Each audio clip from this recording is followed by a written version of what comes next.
हाय और जय मसीह की सबको। क्यों ना हम अपने फिलिपियों की शिक्षा में आगे बढ़ें। हम फिलिपियों 4 अध्याय में हैं और उसके 17वें पद तक हमने पढ़ा था। क्यों ना हम 18 से आरंभ करें।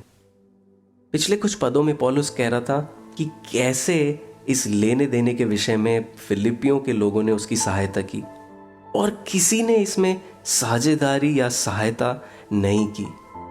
और फिर वो 17वें पद में कहता है कि देखो, ये मुझे भेंट या दान तुमसे नहीं चाहिए, इसलिए नहीं कह रहा कि तुम मुझे और दो, वरन मैं चाहता हूं कि तुम्हारे इस निवेश करने का फल तुम्हारे खाते में जुड़े।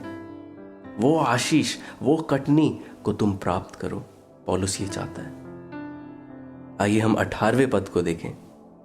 इसमें लिखा है, मेरे पास सब कुछ है वरन बहुत आयत से भी है। वो कह रहा है, मुझे अभी दान भेंट की आवश्यकता नहीं है, मैं मांग नहीं रहा, क्योंकि मेरे पास बहुत है, मेरे पास सब कुछ है। क्यों? क्योंकि वो जानता था जब मेरे पास मसीह यीशु है, मुझे किस बात की कमी हो सकती है। फिर वो कहता है, जो वस्तुएं तुमने इपफ्रोदीतुस के हाथ से भेजी थी, उन्हें पाकर मैं तृप्त हो गया हूं। अब वो धन्यवाद दे रहा है कि तुमने जो दान भेंट किया और भेजा इपफ्रोदीतुस के हाथों से, मैं उन्हें पाकर तृप्त हूं, संतुष्ट हूं।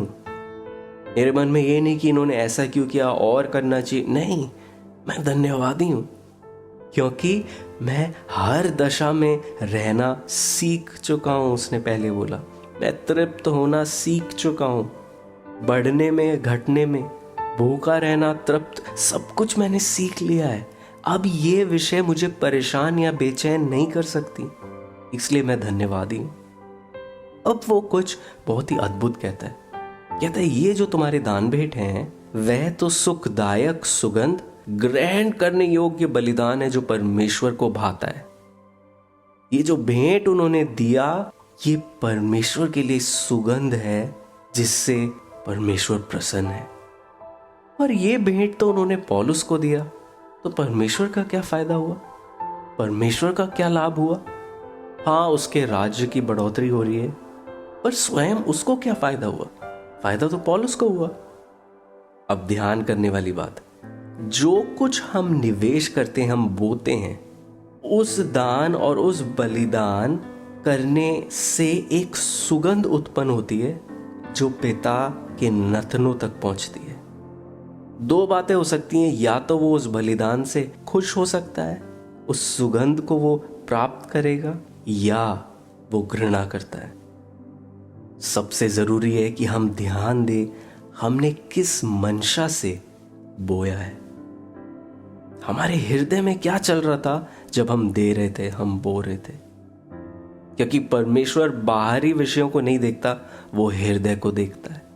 हमने दाऊद के जीवन से यही सीखा कि प्रभु बाहरी विषयों को नहीं देखता, वरन हृदय को देखता है, और दाऊद का हृदय परमेश्वर के समान था। तो अगर हम बोते हैं, निवेश कर रहे हैं, ये सोच के कि हमारा फायदा हो, कि मैं इतना दूं और मुझे 100 गुना वापस मिल जाए इससे, तो मैं अपने फायदे के लिए बो रहा हूं। इसका क्या फायदा हुआ? अब आप हैरान हो जाओगे मैं ऐसा कह रहा हूं। ये एक ऐसा विषय है जहां मैं कई बार चुका हूं और प्रभु मुझे आज भी सिखा रहा है।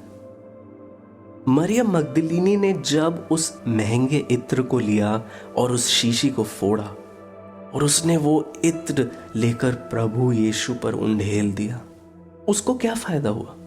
क्या उसने ये सोचा कि जब मैं इस इत्र को उंडेल दूंगी मुझे 100 गुना वापस मिलेगा? नहीं, उसको कुछ नहीं चाहिए था।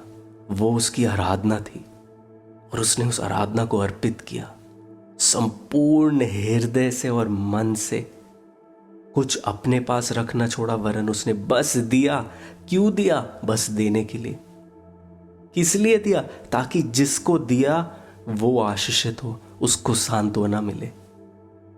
जब हम देते हैं, क्या हम यही सोच के देते हैं? लूका के सुसमाचार में शायद 21वें अध्याय में लिखा है एक कंगाल विधवा के विषय में। प्रभु कह रहा है, उसने अपनी घटी में से दिया और सबसे बढ़कर उसी का भेंट है, क्योंकि बाकियों ने अपनी बहुतायत में से दिया।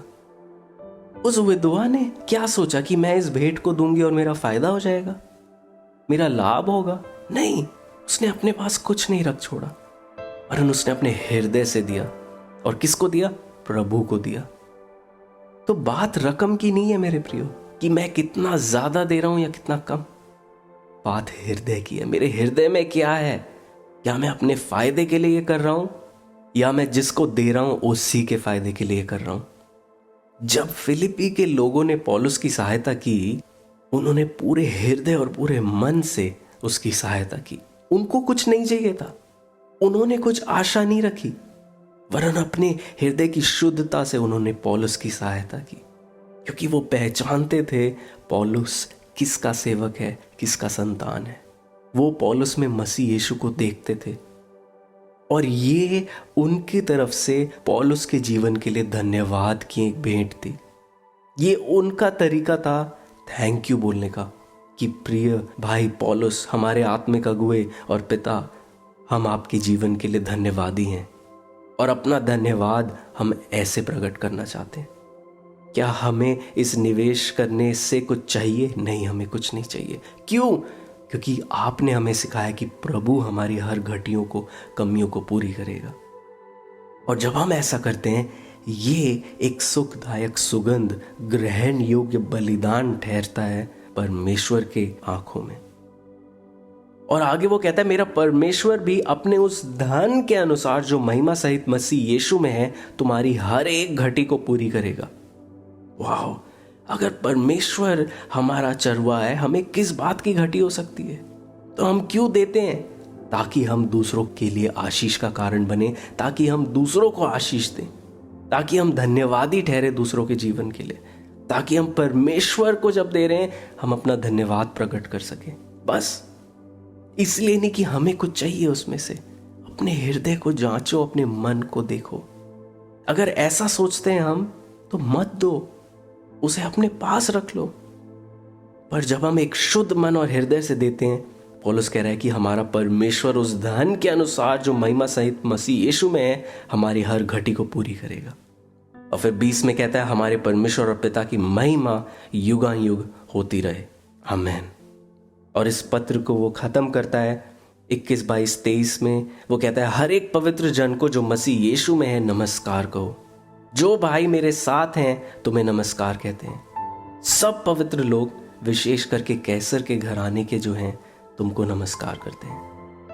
हमारे प्रभु यीशु मसीह का अनुग्रह तुम्हारी आत्मा के साथ रहे, आमीन। तो हमने फिलिपियों की इस पत्री को खत्म किया है। याद रखना, उस एकता को मत भूलना जो मसीह में हमने प्राप्त की है, कि वो हमारे भीतर और हम उसमें। इस विषय में हमेशा आनंदित रहना, धन्यवाद हमेशा परमेश्वर को देना। तो मुझे उम्मीद है फिलिपियों की इस शिक्षा के दौरान आपने कुछ ना कुछ जरूर नया सीखा है। प्रभु आपको आशीष दे। Thank you, bye.